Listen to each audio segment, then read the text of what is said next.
스포츠 프로젝트 스케치, 이번 주 우리가 함께 읽을 본문은 누가복음 11장 1절부터 4절의 말씀이 되겠습니다. 먼저 본문 전체를 쭉 훑어보는 본문 스케치로 들어가겠습니다. 오늘 본문 누가복음 11장 1절부터 4절 전체를 읽으시면은 여러분들이 아주 익숙한 느낌을 받으실 겁니다. 이 본문은 우리가 너무나 잘 아는 주기도문으로 이루어져 있습니다. 우리에게 아주 친숙한 그런 본문이죠.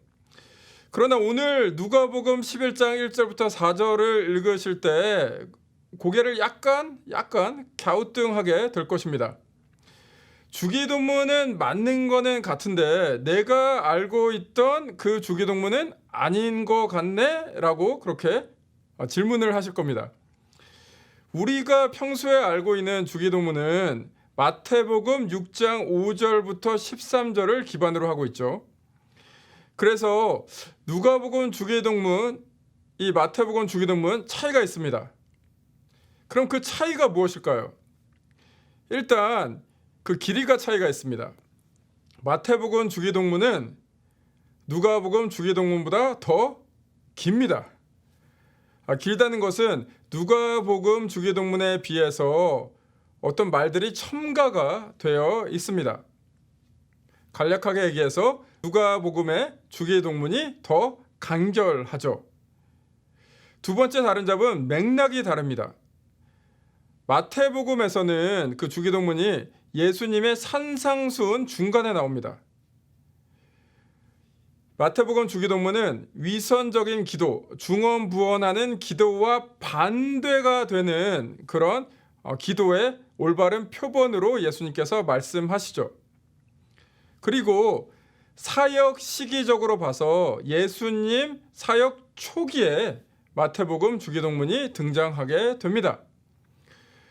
누가복음에서는 방금 얘기했던 마태복음의 맥락과는 다르게 제자들이 기도를 마치고 돌아오신 예수님께 우리에게 기도를 가르쳐 달라면서 질문을 하면서 이 주기도문이 등장하게 됩니다. 그리고 예수님 사역 시기적으로 봐서는 마태복음은 사역 전반부, 누가복음은 사역 후반부에 주기도문이 등장하게 됩니다. 이렇게 길이도 다르고 맥락도 다르지만 기본적인 내용은 같습니다. 그러면은 왜 마태복음 주기도문이랑 누가복음 주기도문이랑 다를까라는 그 질문에 대해서는 아마 예수님이 사역 초기와 사역 마지막 때 이 중요한 기도문을 제자들에게 각각 다른 상황에서 그 상황에 맞게 가르치셨을 것이다 라고 유추해 볼 수가 있겠습니다. 누가복음 주기도문은 예수님 사역 마지막 시기에 간결하고 강렬하게 이 짧은 기도문을 제자들에게 주셨다라고 볼 수가 있겠습니다. 이제 본문 배경 스케치로 들어가겠습니다. 오늘 본문의 배경에서 가장 주목해야 될 것은 이 부분입니다. 11장 1절에 기도를 마치신 예수님께 제자 한 명이 다가와서 요청을 하죠. 주여, 요한이 자기 제자들에게 기도를 가르치신 것 같이 우리에게도 가르쳐 주옵소서. 여기서 요한이란 세례 요한을 뜻합니다. 도대체 요한이 가르쳐준 기도가 무엇이며 왜 요한이 제자들을 가르친 것처럼 우리에게도 그렇게 기도를 가르쳐달라 그럴까라는 질문을 해봐야 합니다. 이 질문에 대답하기 위해서는 그 당시 상황을 좀 알아야 됩니다. 일단 유대인들은 그 당시에 기도에는 너무나 친숙한 사람들이었습니다. 기도는 아주 생활화가 돼 있었죠. 그래서 지금 11장 1절에서 제자 중 하나가 예수님께 와서 기도를 어떻게 하는가에 대한 방법을 묻는 것은 아닙니다. 왜냐하면 이미 기도를 어떻게 할 줄은 알았거든요. 그가 물어보는 것은 세례 요한이 제자들에게 가르친 것처럼 자신들에게도 예수님 그런 종류의 기도를 가르쳐 달라라고 그렇게 문의하고 질문하고 있는 것입니다. 이해하기가 쉽지가 않으시죠? 제가 좀 더 설명을 해보겠습니다. 예수님이 사역하실 당시에 유대인들은 누구의 지배를 받고 있었나요? 로마 제국의 지배를 받고 있었습니다. 그 상황 속에서 각기 다른 그룹들이 쉽게 얘기하면 그 유다의 독립을 위해서 조금 더 포괄적으로 얘기를 하자면, 신앙적으로 얘기하자면 하나님의 나라를 세우기 위해서 무척 힘쓰고 있었습니다. 예를 들어서 이렇습니다. 우리가 잘 아는 바리새파, 이들은 일상생활에서 율법을 철저히 지킴으로 하나님 나라를 세워가고자 했던 그룹입니다. 또 다른 그룹으로는 열심당이라는 그런 그룹이 있었습니다. 하나님 나라를 세워나가는데 율법으로, 신앙으로 충분치 않다, 때로는 무력이라도 사용해야 된다라는 그룹이었죠. 그 외에 몇몇 그룹들이 있었는데 다 설명하기보다는 오늘 본문을 이해하기 위해서 중요한 그룹, 11장 1절을 이해하기 위해서 중요한 그룹은 무엇이냐면 에세네파라는 그런 그룹이 되겠습니다. 이 그룹은 세상이 너무 타락했으니까 이 세상과 멀리하고 정결하게 살 것을 강조했는데요. 이 에세네파에 속한 사람이 많은 학자들이 주장하기에 세례 요한이 아니었는가 하고 주장하고 있습니다. 이 각 그룹을 지금 설명드렸잖아요. 이 각 그룹이 있는데 그 각 그룹에는 그 그룹의 방향성과 가치를 공유하는 공동 기도문 같은 것이 있었습니다.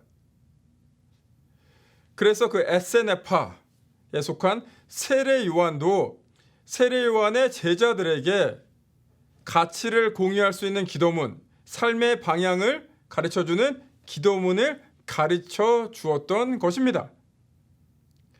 그 맥락에서 오늘 11장 1절에서 그 제자 중 한 명이 예수님에게도 이제 예수님을 따르는 우리가 공유할 수 있는 그 기도문, 방향성과 가치를 담은 기도문을 우리에게 가르쳐 주십시오라고 묻는 것입니다. 그 대답으로 오늘 예수님께서 11장 2절부터 4절을 말씀하고 있는 것이죠. 이제 마지막으로 본문을 더 깊게 이해하는 본문 부분 스케치로 들어가겠습니다. 오늘 본문 11장 2절부터 4절, 저희가 잘 알고 있는 이 주기도문을 이해하기 위해서는 두 가지를 정확하게 알아야 됩니다. 첫 번째는 무엇이냐면은 이 주기도문이 나온 맥락, 방금 말씀드린 대로 예수님을 따르는 제자들이 공동의 가치를 소유할 수 있는 그 기도문이 지금 주기도문이다라고 그렇게 말씀을 드렸습니다. 그런 면에서 이것은 어떤 개인적인 기도, 그 기도문이라기보다는 공동체적인 기도문이 될 것입니다. 11장 2절부터 4절을 더 깊게 이해하기 위해서 두 번째로 중요한 사실은 무엇이냐면은 이 부분이, 오늘 이 본문이 누가복음 전체와 어떻게 연결이 되어 있느냐를 알아야 합니다.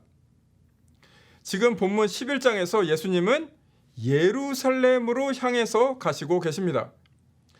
예수님은 9장 51절에서 그 시작하신 예루살렘의 여정을 이 11장에서도 계속하고 계시죠. 이 맥락을 우리가 정확하게 이해를 해야 됩니다. 그러면 왜 예수님께서 예루살렘으로 가고 계신가요? 예수님은 예수님의 사역을 완성하기 위해서, 십자가를 지시기 위해서 예루살렘으로 가시고 계신 것이죠. 그래서 예수님께서 이제 그 사역을 마치시기 직전에, 완성하시기 직전에 11장 2절부터 4절을 통해서 자신의 생애와 사역, 그 본질적인 그 부분을 이 기도문을 통해서 제자들에게 전해주고 있는 것입니다. 11장 2절부터 4절을 보겠습니다. 예수님은 하나님을 그 생애에서, 그 사역 가운데 어떻게 관계를 맺고 지내셨죠? 하나님을 아버지다 라고 그렇게 불렀고 하나님과 동행했습니다. 그 맥락에서 11장 2절에 아버지, 아람어로는 아바라라고 그렇게 하나님을 지칭하라, 하나님을 부르라라고 말씀하고 있죠. 그리고 나서 예수님은 십자가와 부활을 통해서 하나님의 이름을 거룩하게 하셨습니다. 또한 하나님의 나라가 임하도록 예수님께서는 가르치셨고, 그리고 설교하셨고, 또한 치유하셨습니다. 예수님은 사람들에게 생명의 떡이 되셔서 그들을 매일 먹이시며 일용할 양식을 주셨습니다. 그리고 마지막으로 예루살렘에 가셔서 십자가의 죽음으로 죄사함을 이루셨습니다. 이 모든 과정 속에서 예수님은 유혹을 물리치셨죠. 그게 예수님의 삶과 사역입니다. 이제 예수님께서는 이 기도문을 주시면서 제자들에게 나의 삶과 사역에 동참하라 말씀하시는 것이죠. 제자들에게 이 주기도문을 외우면서 읊으면서 단지 말로 하는 것이 아니라 삶으로 살아내라라고 그렇게 요청하고 계십니다. 예수님께서는 11장 2절부터 4절을 통해서 제자들에게 하나님 아버지와 동행한 것처럼 너희들도 동행하며 하나님 나라를 이루는데 동참해서 내가 하나님의 이름을 거룩하게 한 것처럼 너희도 거룩하게 하라라고 말씀하시는 것이죠. 그리고 생명의 떡이신 예수님과 동행하면서 일용할 양식을 공급받으라라고 말씀하고 있습니다. 죄사함에 대해서는 예수님을 통해서 죄사함을 받았으니 이제 남들을 용서하면서 살아가라. 그리고 그 살아가는 길 가운데 유혹을 이기며 살으라라고 말씀하고 있습니다. 오늘 누가복음 11장 1절부터 4절 이 가스펠 스케치를 마치면서 다시 한번 우리가 살아가야 될 방향성에 대해서 생각해 봅니다. 우리는 예수님을 따라가는 예수님의 제자입니다. 그런데 때때로 우리가 제자로서 어떻게 살아가야 되는지 그 방향성이 흐릿해질 때가 있습니다. 이번 주 본문을 읽으시면서 이 본문을 통해서 우리의 그 방향성, 예수 그리스도를 따라가는 그 방향성이 더욱더 명확해지시기를 기도합니다.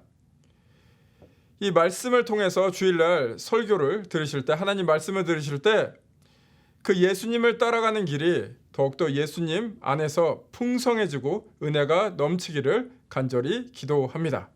그럼 다음 주에 뵙겠습니다.